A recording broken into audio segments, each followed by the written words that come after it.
Un mercredi triste, mesdames et messieurs, comme vous le savez, le monde de la presse a perdu Alpha Moukadi et cela coïncide malheureusement ou heureusement avec la journée de la liberté de la presse. Parce que nous, comme nous le disons, la liberté, c'est dans tous les secteurs et je crois que nous n'avons pas encore atteint cette liberté dans les secteurs de la santé parce que mourir en donnant la vie, c'est vraiment quelque chose d'affreux. Nous allons parler d'Alpha Moukadi, évidemment, ce soir. Et évidemment, nous allons commencer par la presse congolaise. Nous étions tous aujourd'hui à GED, à la Maison de la Presse, pour parler de notre presse. Nous en sommes où aujourd'hui? Et je suis avec des intelligences de mon pays, avec Luc Mikomo de Congo Web Télévision et Saïle Mbalanga de la Chopo. Très heureuse en tout cas d'être avec vous deux aujourd'hui. Bonsoir Paulette. Bonsoir Saïle Mbalanga. La presse aujourd'hui, la liberté de la presse, journée internationale de la liberté de la presse. Luc Mikomo, est-ce qu'en RDC, nous jouissons vraiment de cette liberté dans l'exercice de notre travail? Jouir pleinement de cette liberté, ce serait affirmer trop de choses. Mais jouir d'une certaine liberté, je crois qu'il serait plus séant de dire qu'aujourd'hui, à comparer par rapport à hier, bien que quelques pas à reculons ont été marqués, la presse, aujourd'hui, disais-je, fonctionne un peu plus librement et les journalistes sont un peu plus libres d'user de leur autonomie et de leur liberté pour dire, pour dénoncer, pour encourager et pour décourager certaines choses. Mais cette liberté est en train d'évoluer à dents de scie. Deux fois, on fait quelques pas en avant, d'autres fois, on fait marche à reculons. Ainsi donc, le bilan de la liberté d'expression chez les journalistes aujourd'hui, c'est un bilan mitigé. On ne peut pas dire que véritablement les journalistes congolais, parce que nous ne parlons que du Congo, ce journaliste a acquis ses lettres de noblesse en la matière de liberté d'expression, en la matière d'autonomie totale dans l'exercice de sa profession. Nous avons franchi quelques pas, mais beaucoup de pas restent encore à franchir. C'est un combat de tous les jours et un combat de toujours. La Chopo, vous avez votre journal d'ailleurs qui a titré sur la population de Kisangani qui attend réservé un accueil chaleureux au Premier ministre Bruno Tshibala. Tokole Basango, le divorce. SOS à la SCPT avec son attrait à Kinshasa, des saisies abusives des comptes bancaires de la SCTP à Kinshasa. Voilà donc, vous avez votre journal. Est-ce que vous vous sentez libre, Saïle Mbalanga, d'écrire ce que vous voulez ou vous vous sentez encore qu'il y a des restrictions dans l'exercice de votre travail? J'ai été parmi les journalistes qui ont été invités aujourd'hui par GED et nous avons tous assisté aux différents discours prononcés pour la circonstance. J'ai aimé le discours de GED quelque part où il dirait que les conditions de travail des journalistes ne leur permettent pas de bien faire le travail. Vous comprenez? Alors moi je dis ceci, moi en tant que parlementaire honoraire, nous savons très bien qu'au niveau de l'Assemblée nationale, on avait voté une loi qui devrait permettre au gouvernement de la République de donner de l'argent. Soyons clairs, hein, de donner de l'argent aux médias. Subventionner les médias, la télévision, la radio, les journaux. En ce moment-là, si vous avez un minimum, vous ne serez plus dépendant. Parce que moi, je peux titrer aujourd'hui que tel grand voleur, alors qu'il est vraiment... Mais il faut utiliser des termes appropriés. N'est-ce pas? Alors je dis que nous cheminons vers l'excellence, mais avec un peu de raté, parce que les journalistes n'ont pas les conditions de vie meilleures. Quelque part en Europe, on dit que si il y a une... Moi j'ai vu quelque part, par exemple en Allemagne, une rédaction d'un organe de presse local. Mais madame, c'est à partir de chez vous ici, jusque sur le boulevard. Chaque journaliste bien habillé devant son écran, en train de travailler. À l'extérieur, la voiture l'attend. À 12 h, il y a le cafétéria. Et à la fin du mois, je ne peux pas venir à la rédaction, je vais à mon compte, je vois que j'avais 1 000 $, c'est maintenant 2 000 $. L'argent passe directement par le compte. Il y a encore beaucoup à faire. Aimons notre pays pour ne pas déborder. Luc, comment est-ce que les conditions sociales des journalistes congolais impactent dans le traitement de l'information aujourd'hui? Est-ce que c'est à cause de ça que le journaliste ne rend pas mieux son travail ou nous sommes assujettis à ceux qui nous donnent, entre guillemets, ces coupages? Vous soulevez un problème capital, les conditions sociales. Parce qu'aujourd'hui, j'articule ma réflexion sur le journaliste congolais. Je ne m'éparpille pas. Les conditions sociales ici en République démocratique du Congo, quelles sont-elles? Combien gagne un travailleur de l'État? Quel est le sort de la monnaie nationale? Est-ce que avec ce qu'un fonctionnaire de l'État débourse pour effectuer ses dépenses, pour répondre à ses besoins fondamentaux, est-ce que cela lui permet de tenir du 1er au 30? La réponse est simple, c'est la négative. Non, les conditions sociales en République démocratique du Congo ne sont pas réunies pour que le journaliste puisse faire de manière digne son travail.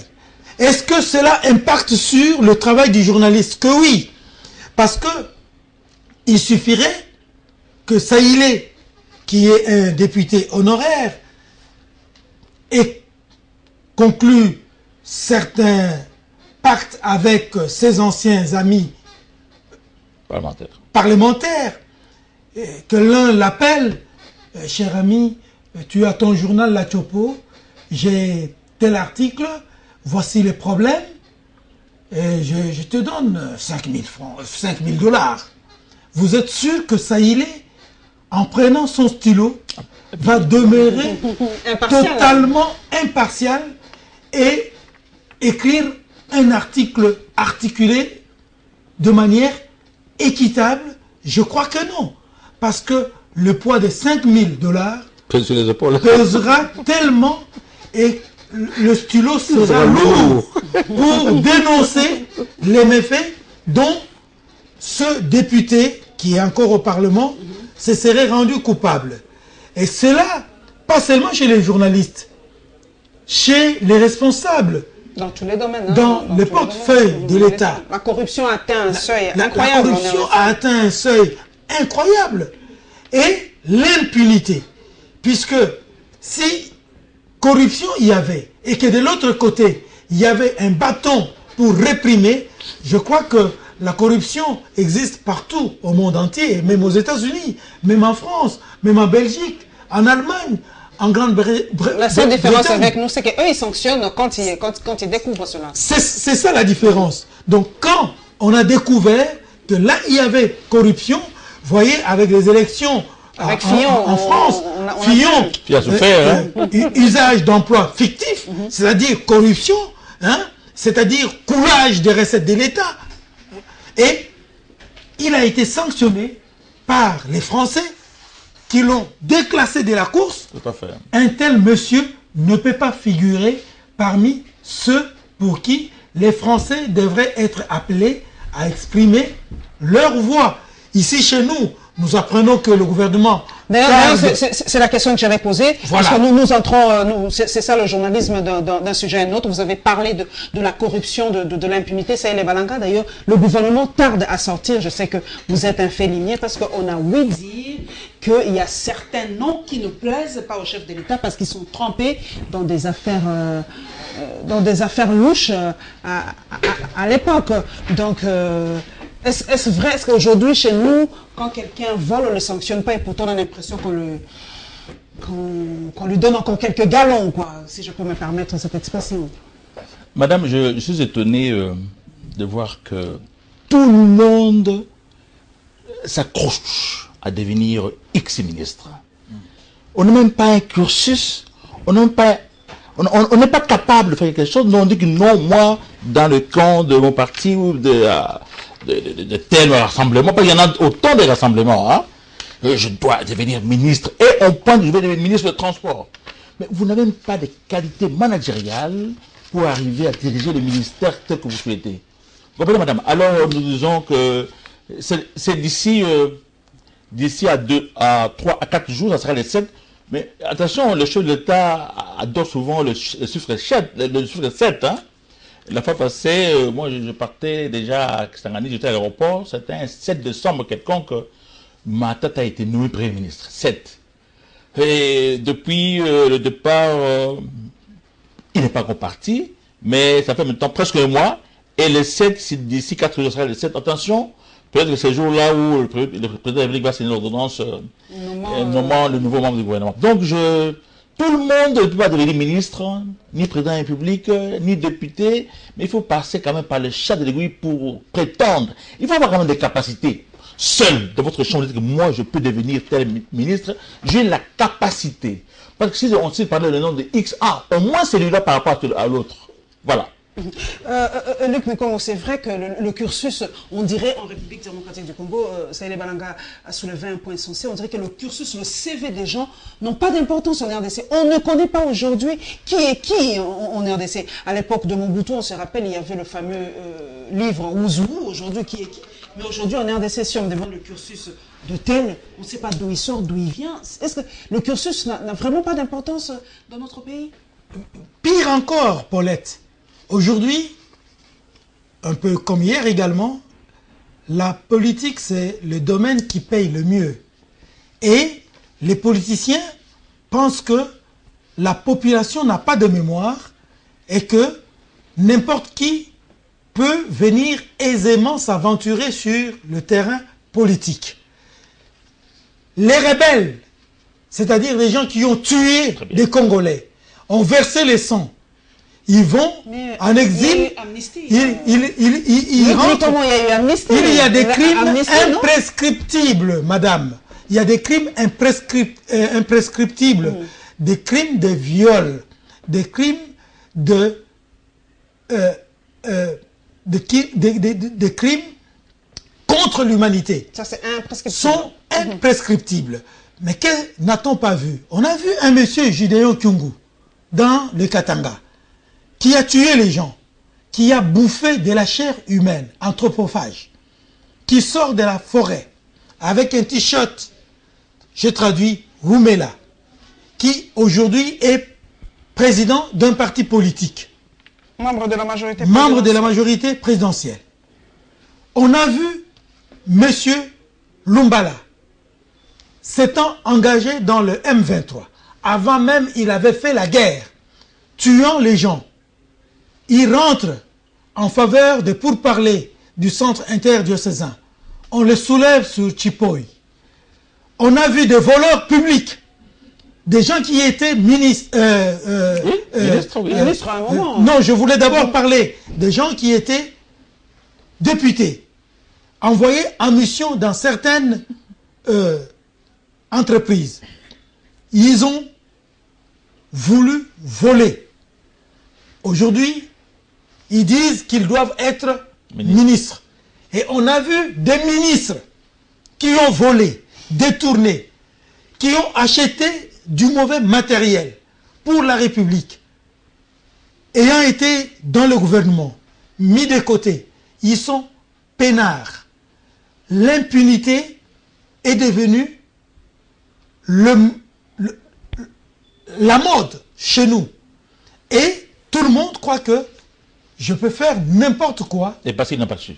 Il n'y a pas de suivi, il n'y a pas de sanction. Et la faute, ça vient à qui? Parce que qui doit la sanctionner normalement? La faute revient sans embâche au chef de parti, aux gouvernants, ceux qui ont l'impérium, parce que le gouvernant ne doit pas accepter que les antivaleurs soient transmuées en valeurs et deviennent des actes acceptables. Moi, j'ai appris, j'allais le dire, que le gouvernement ne sort pas vite parce que sur la liste du Premier ministre, la mouture du Premier ministre, existe des gens au passé noir. Et que le président de la République, et là-dessus, je lui donne totalement raison, parce qu'on doit tenir compte du critère éthique, pour avoir des gens dans le gouvernement. Vous avez vu en France, on a cité Fillon, mais il y en a plusieurs qui ont désabusé de leur pouvoir, que les Français ne veulent pas voir briguer un certain poste. Tout à fait. Et cela doit être autant ici chez nous. Donc, ces messieurs qui ont volé dans la caisse de l'État, qui ont été piètres ministres et qui ont été, bon, politique, c'est quand mais ils n'ont plus droit de penser que les Congolais sont des cons et que après avoir volé dans la caisse de l'État, ils peuvent revenir et, sans rendre compte, exercer l'impérium et diriger le plus grand nombre. Pas question. C'est les balades de la population de Kisangani attend réservé à Kesha à Bruno Tshibala. Est-ce vrai parce que d'ici là, Bruno Tshibala n'a jamais dirigé, n'a jamais. Est-ce que vraiment la population de Kisangani connaît Bruno Tshibala? Comment vous avez eu cette information, cette confirmation que la population de Kisangani attend le Premier ministre? Très bien. Moi, je connais l'actuel Premier ministre. Il est déjà nommé par le Président de la République. Hein. Il a déjà un document juridique. Hein. Peut-être que d'ici là, on va fabriquer un buste pour lui avant qu'il n'entre en fonction. C'est la mode au niveau de la primature. On vous nomme, on fait un buste à côté, peut-être de Badibanga. Après Badibanga, ça sera... Voilà. Par rapport à cette population... Oui, Bruno Tshibala, je le connais depuis la conférence nationale souveraine. Il était dans son parti du DPS, il a beaucoup milité, je le connais depuis l'époque. Et deuxièmement, j'avais appris qu'il avait exercé une fonction de conseiller au ministère du Budget. C'est un homme qui évolue dans l'ombre. Il est solide dans l'ombre, ne vous en faites pas. Ça fait 4 fois qu'il m'a déjà reçu. Et il me dit, comment va Kisangani? J'ai dit, Kisangani vous attend. Parce que Kisangani, ça ne va pas, madame. Ne marchons pas les mots. Kisangani n'est pas gouverné. Voilà, aujourd'hui, le vice-gouverneur a déposé la démission parce que ça ne va pas là-bas. Le gouvernement ne marche pas. Kisangani, c'est dans la Chopo. Oui, Kisangani, aujourd'hui, c'est le chef de la province de la Chopo, la plus grande de la République. Parce que nous avons le territoire de Bafasende, qui est le plus grand territoire de toute la République. C'est vaste, mais peu peuplé. Hein. Il n'y a pas Qu'est-ce qui va pas? Il y a une malversation. Qu'est-ce que ça ne va pas là-bas? À Kisangani, c'est autour de l'argent. On a envoyé, l'autorité a envoyé 1 500 000 $ pour réhabiliter la voirie de Kisangani. Mais les deux dirigeants se sont disputés et ils étaient convoqués ici à Kinshasa par la diaspora. Hein, ici à Kinshasa, il y a l'élite de Kisangani qui évolue ici, il y a des professeurs, il y a des journalistes, il y a des médecins, tout. Moi-même aussi, on leur a prodigué des conseils. Et ils ont fait semblant de s'embrasser ici, excusez-moi, mon frère, gouverneur, vice-gouverneur. Ils ont embrassé devant les notables. Mais au retour au pays natal, mon Dieu, le même cycle a commencé, ça ne va pas. C'est pour ça que hier, les étudiants, avec la société civile, sont allés à l'Assemblée provinciale pour demander à ce que l'autorité puisse, qu'il soit civilisé.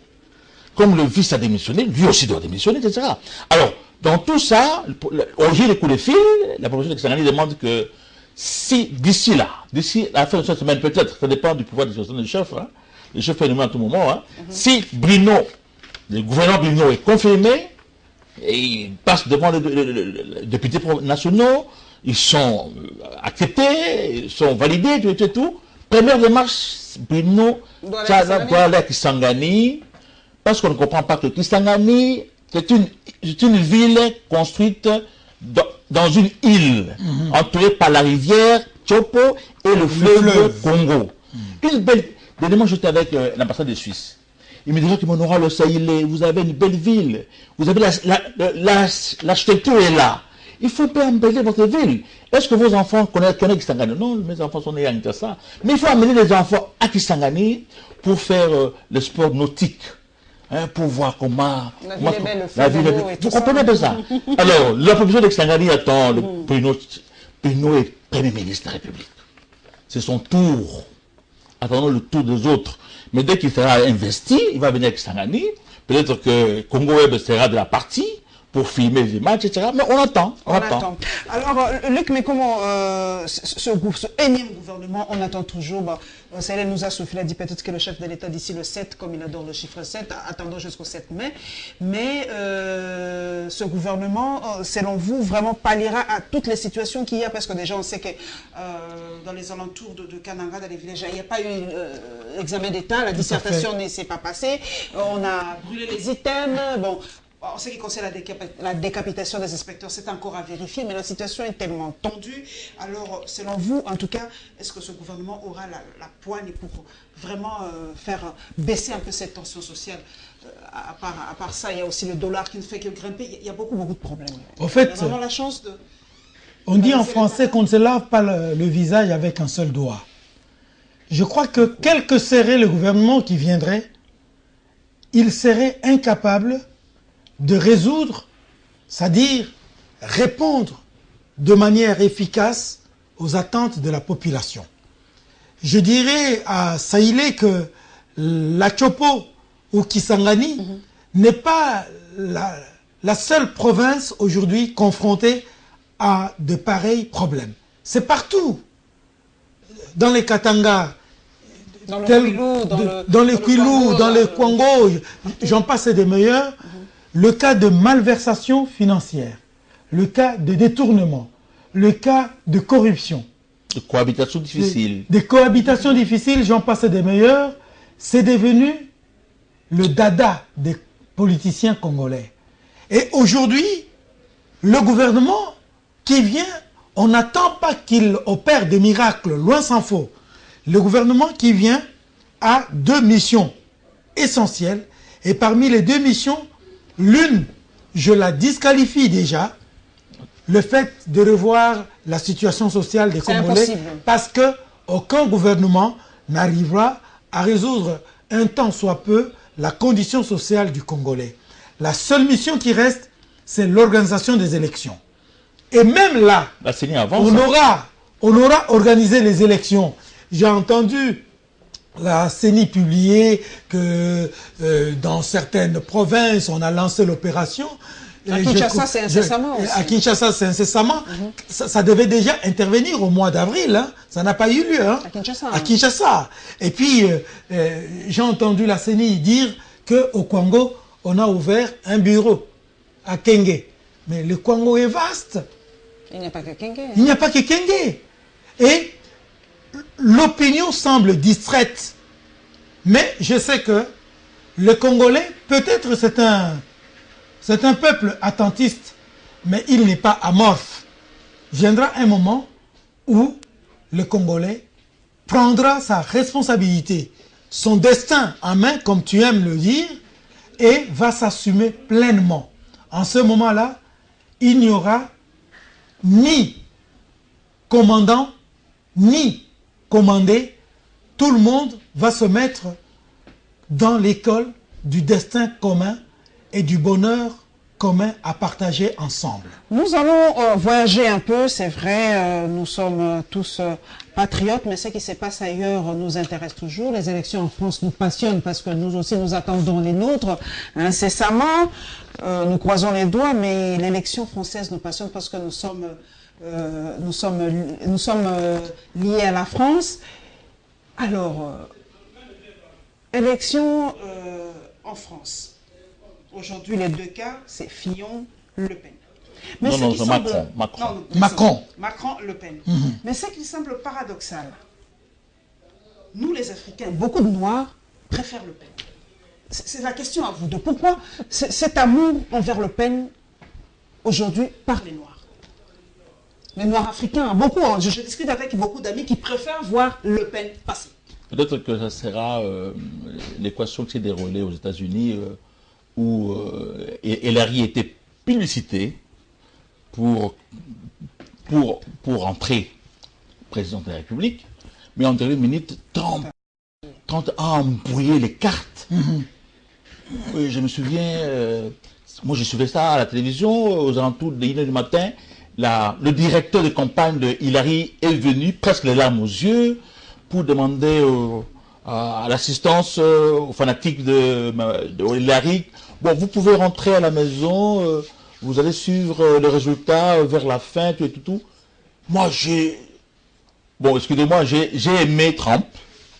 Alors aujourd'hui, c'est une grande dame qui s'est battue en France, Madame Le Pen s'est battue en France pour arriver là où elle est aujourd'hui. Et j'ai littéralement un journal français qui dit qu'il est en train de grignoter quelques voix de Fillon vers la base, tout. Bon, si tel est le cas, essayons de voir qu'une dame puisse diriger la première fois la France et on verra si le discours, parce qu'il est quelque peu extrémiste, hein. C'est le Front National.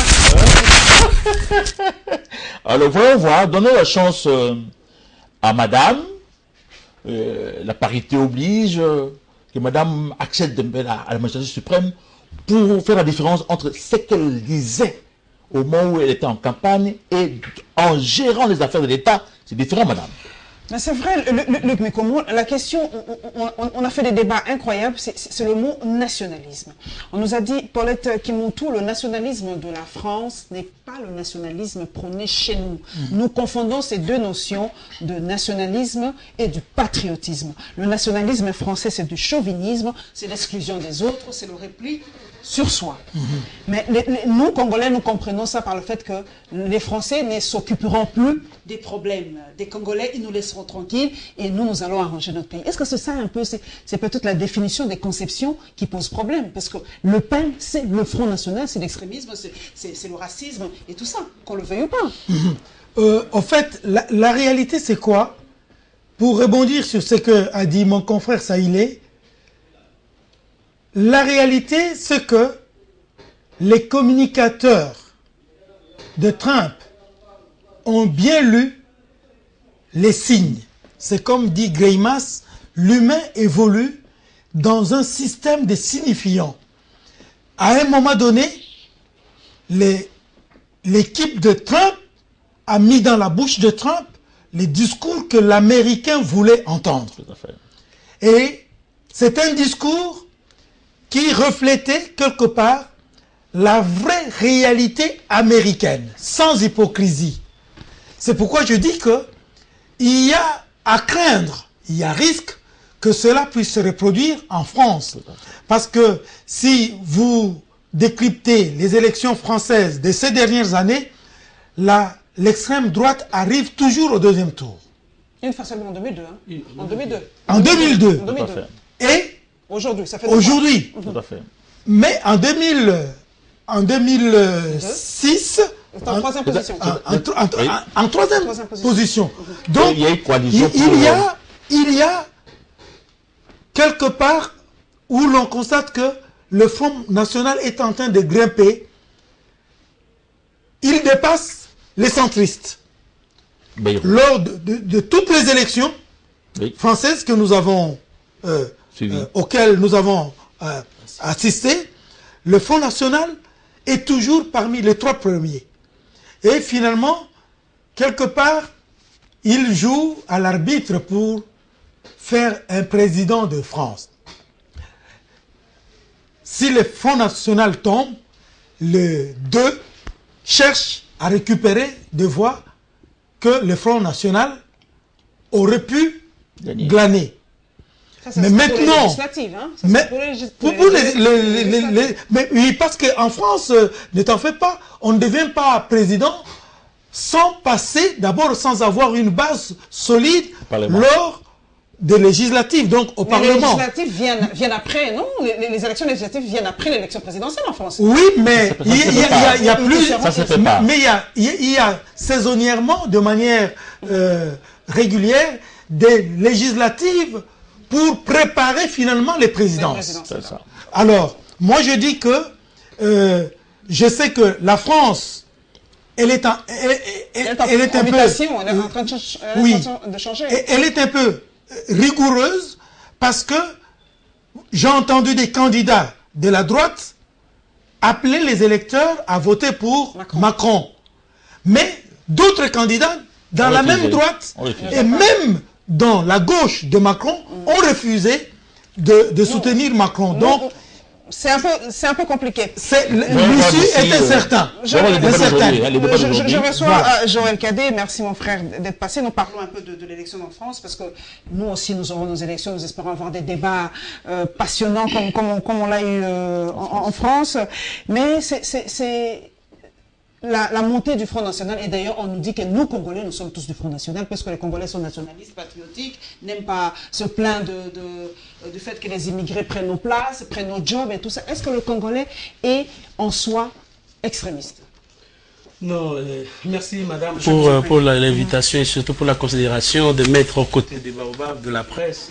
Ça, il est un grand politique, un grand politicien, un grand homme de médias à côté de mon confrère le philosophe. Ça a toujours été une grande considération. Non, je voudrais un peu que l'on revienne.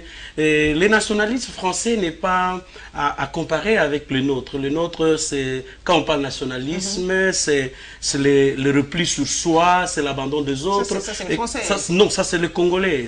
Je vais revenir, je vais donner la différence. Et quand vous êtes dans le repli sur vous là, et quand vous êtes élu, les nationalistes là, vous passez, on privilégie sa province, sa tribu. Vous voyez tout simplement les nationalistes, je peux prendre un cas au hasard, hein, je peux prendre Gizenga. Vous allez voir que tout autour de lui, il ne pouvait faire du Premier ministre qu'un pendé, quelqu'un de neveu, de nièce, de ceci, de cela. Ça, c'est pas c'est le tribalisme. Non, ça veut dire, c'est ce que je dis.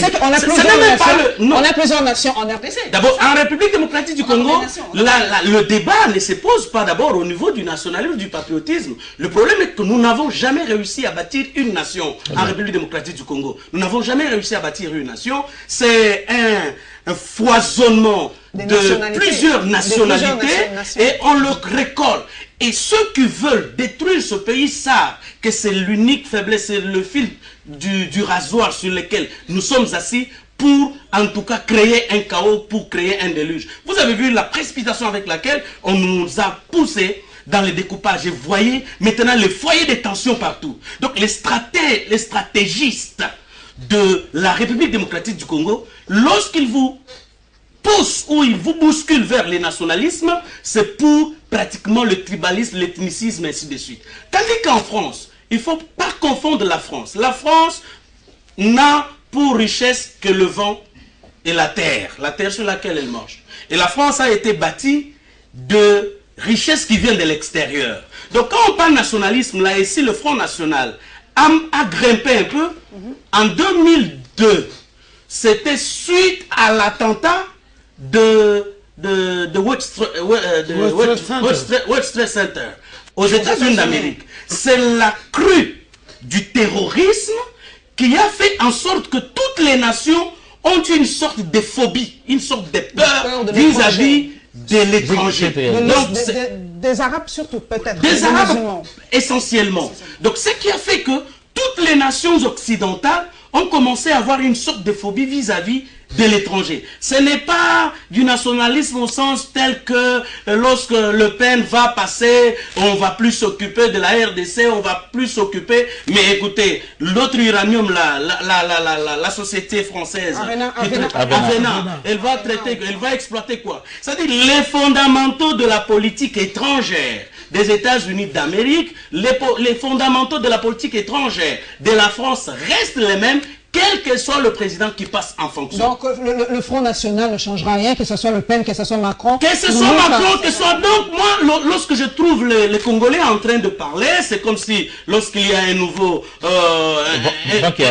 locataire aux Champs-Élysées, les choses vont changer. Non! Écoutez, le Congo ne pourra être délivré que par mon aîné Saïlé, que par Luc, que par vous, madame. Donc, si nous ne nous prenons pas en charge, nous sommes en train d'ailleurs de partir en morcellement, et vous le sentez par la multiplication de foyers de tension. C'est justement pour vous dire, et puis vous avez dit quelque chose, en tout cas dans quoi je ne crois plus jamais, c'est les élections chez nous, c'est les débats chez nous. La démocratie a été tuée dans ce pays par Vital Kamerhe, qui a refusé l'échange entre les deux présidents parvenus à l'élection. Joseph, c'est à ce moment-là que nous allions dans ce pays réussir l'envol de la démocratie dans notre pays. Et en 2011, Bochab vient prendre la démocratie qui a été déjà tuée par Kamerhe, il l'a bousculée dans une morgue. Et là, c'est fini en supprimant le second tour. à l'élection présidentielle et c'est fini. Et aujourd'hui, vous avez vu qu'ils ont du mal à nous pousser vers les élections parce qu'il s'agisse de l'opposition ou de la majorité. Personne ne veut qu'on aille aux élections. Et les élections, c'est nous, journalistes, ici, qui les voulons. C'est pourquoi moi, j'ai dit, laissons la France faire la politique française, elle ne changera pas. Que Macron passe. Mais j'aurais souhaité, moi, contrairement à mon aîné, que Macron passe. Au moins la jeunesse, nous allons vous prouver, vous les vieux, vous les vieillards, dès que nous sommes capables. On n'est pas tellement vieillards, la génération de génération. Aujourd'hui, j'étais avec Kintou Tourné-en-Toi. Oui, nous étions ensemble avec vous. Avec l'autre grand frère, il était éditeur de journal, je ne sais pas, la semaine de reporter à l'époque, il est malade. Oui. Alors, Kintou lui posait la question, vous avez quel âge? Parce qu'il souffre du cœur, hein, notre confrère là, il souffre du cœur. Parce qu'il est amaigri. Vous avez quel âge?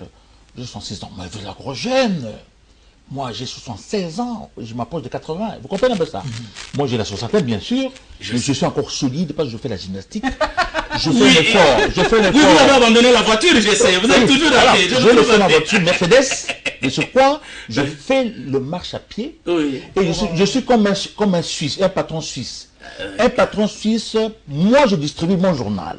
J'ai des collaborateurs, j'ai ma fille aînée qui est là, et avec d'autres jeunes frères qui sont là. Moi je prends la chopo, je vais par exemple à la SONAS, je dépose la journal à chopo, on m'accuse de réception. Parce que à ce moment, ils n'auront pas de commentaires. Non, mon chef, il faut les transports. Moi je fais les pieds, en costume, on me salue, je me fortifie. Voilà. Oui, Luc, vous voulez répondre par rapport aux propos je voudrais du Front National Congolais. Je voudrais mettre un petit bémol par rapport à ce que mon jeune confrère Cadet vient de dire.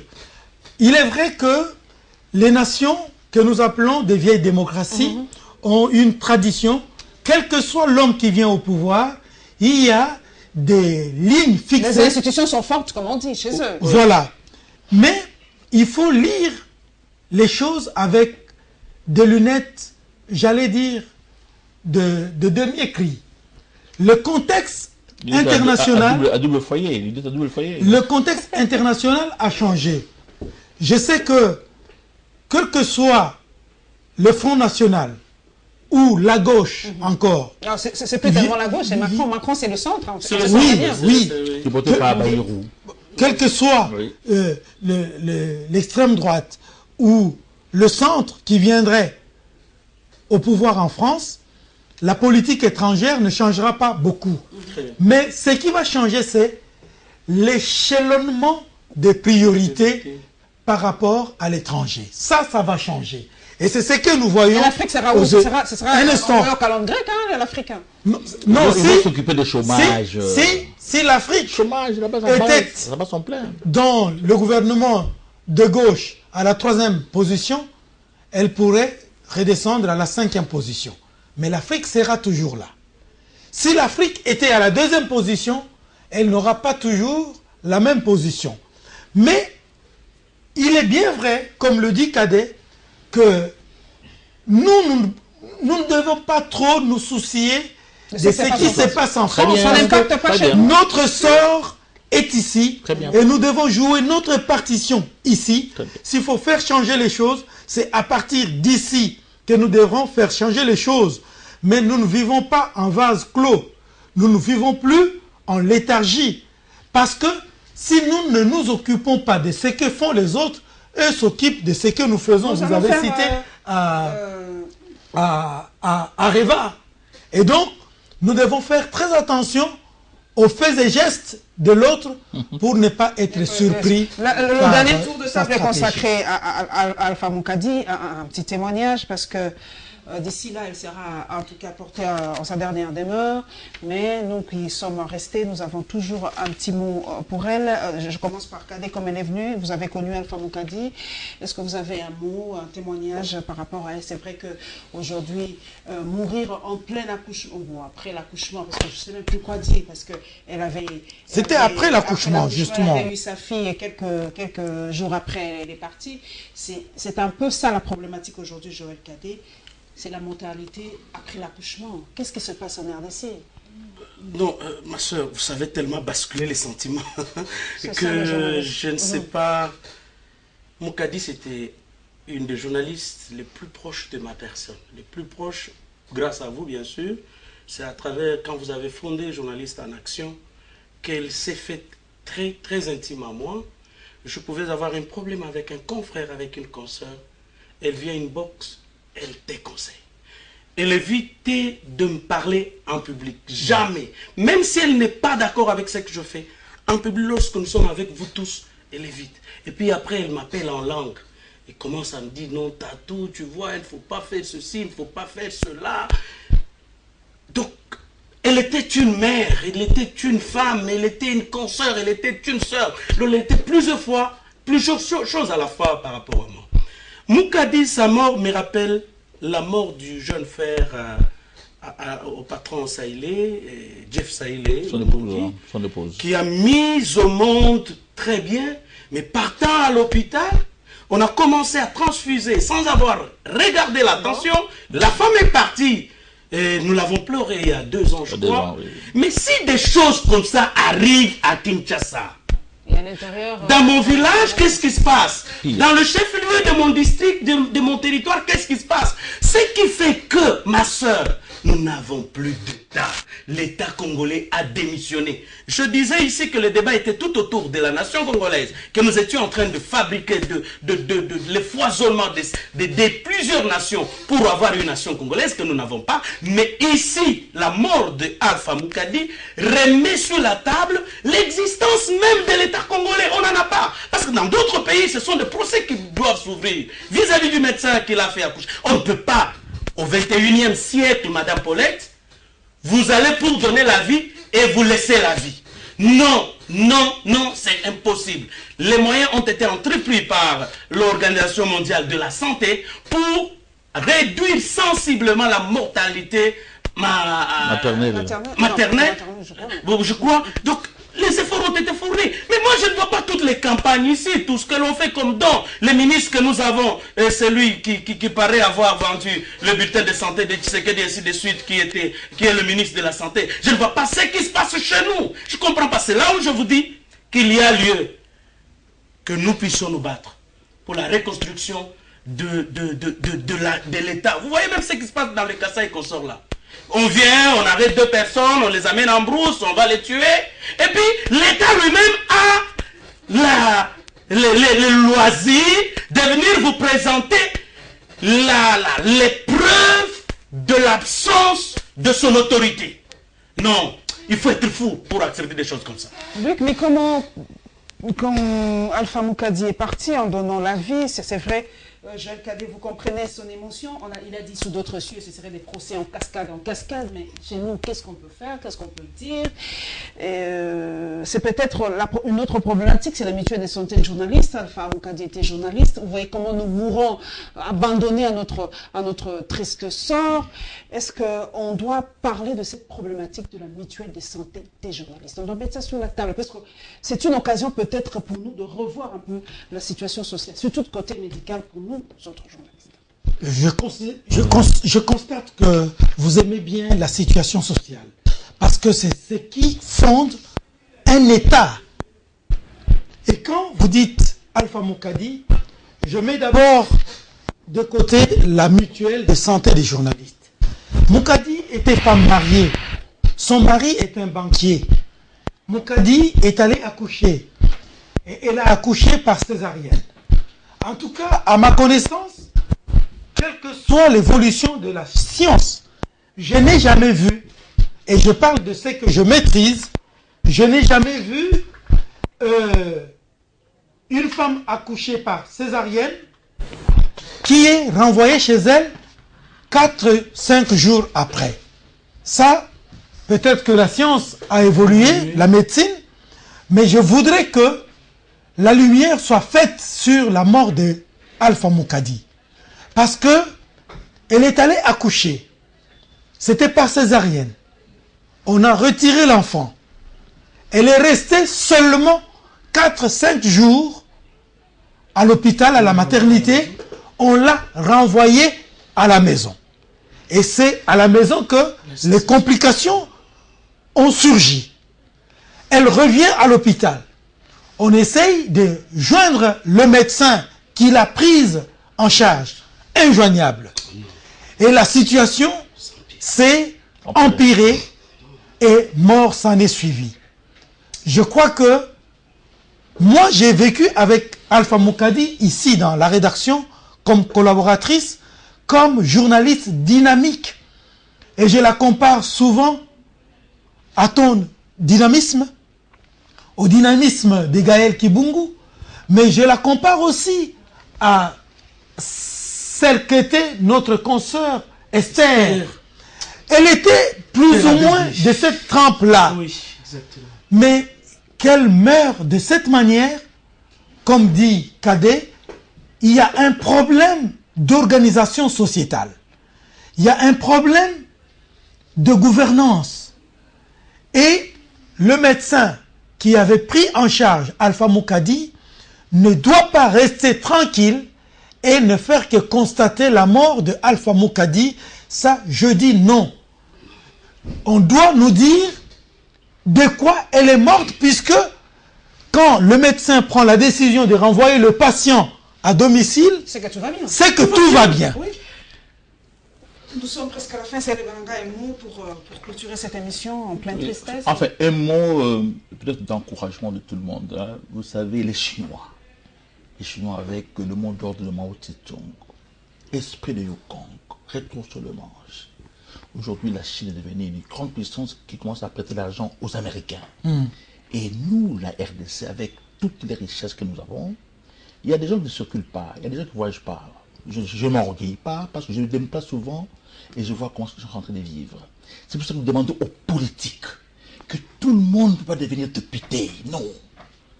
Tout le monde ne peut pas devenir ministre, non. Il faut quand même qu'il y ait des critères pour permettre à la République de soigner le souverain primaire. Et ce ne sont pas des hommes de valeur qui manquent. Sous d'autres cieux, il y a ce qu'on appelle la classe moyenne. Nous sommes de la classe moyenne. La classe moyenne envoie les enfants à l'école. La classe moyenne, C'est la classe qui consomme. La classe moyenne, c'est-à-dire que je suis capable de que mon épouse a des problèmes de santé, je l'envoie dans un centre de santé approprié. Et après, elle va sortir ramener. Aujourd'hui, perdre une épouse, c'est tout un problème. Notre frère, le banquier, nous devons prier pour lui, pour qu'il soit mature. Parce que papa m'avait dit un jour que mon fils, vous partez à Kinshasa. Moi, j'ai déjà fait mon travail. C'est papa qui dit, hein. J'ai déjà fait mon travail. Ça, il est, soyez équilibrés, soyez forts, parce que vous allez voir de toutes les couleurs.